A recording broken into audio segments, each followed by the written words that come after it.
আসসালামু আলাইকুম ওয়া রাহমাতুল্লাহি ওয়া বারাকাতুহু গাইস। আজকে আমি আমার নিজের একটা অ্যানিমেশন পিকচার তৈরি করার কাজ করছি। তো প্রথমত আমি আমার বিভিন্ন শেপ দিয়ে দেখছিলাম কোনভাবে করলে ভালো হয়। তো শেষ পর্যন্ত আমি একটি শেপ চয়েস করলাম নিজের হাতেই, কোনো সার্কেল বা কোনো কিছুর সাহায্য ছাড়াই। তো প্রথমে আমি হিজাবটা দিলাম। হিজাবটা দেওয়ার পর মুখের ফেসটা দেওয়ার চেষ্টা করলাম। এমন না যে আমি হিজাব পরি, আমি দেখতে চাচ্ছিলাম যে কেমন লাগে অ্যানিমেটেডে। তারপর অলরেডি মুখের একটা শেপ চলে এসেছে। এখন আমি হিজাবটির কাজ করছি। তো হিজাবটির কাজ হচ্ছে খুবই নরমালি জাস্ট একটা প্যাচ দিয়ে যেরকমভাবে কাজ করা হয়। তারপর ওকে আমি একটা লং শার্ট পরাবো।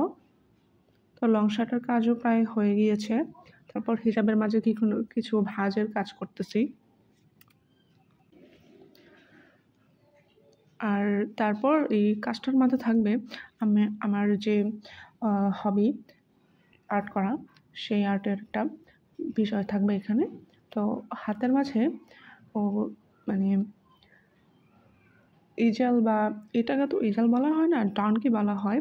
ও যেটা নিয়ে দাঁড়িয়ে আছে, আপনারা ইজালও বলতে পারেন। আমি এখনও এটা ডিসাইড করি নাই যে আমি এটাকে ইজাল করব নাকি ডানকি করব।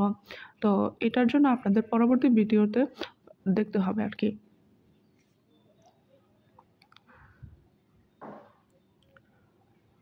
তো ইজেলার হচ্ছে আপনার, ইজেলকে বলা হয় দাঁড়িয়ে কাজ করার জন্য। ইজেলা অবশ্য ছোটো ছোটো ইজেল আছে যেগুলো বসেও কাজ করা যায়, আর ডানকি হচ্ছে বসে কাজ করার জন্য।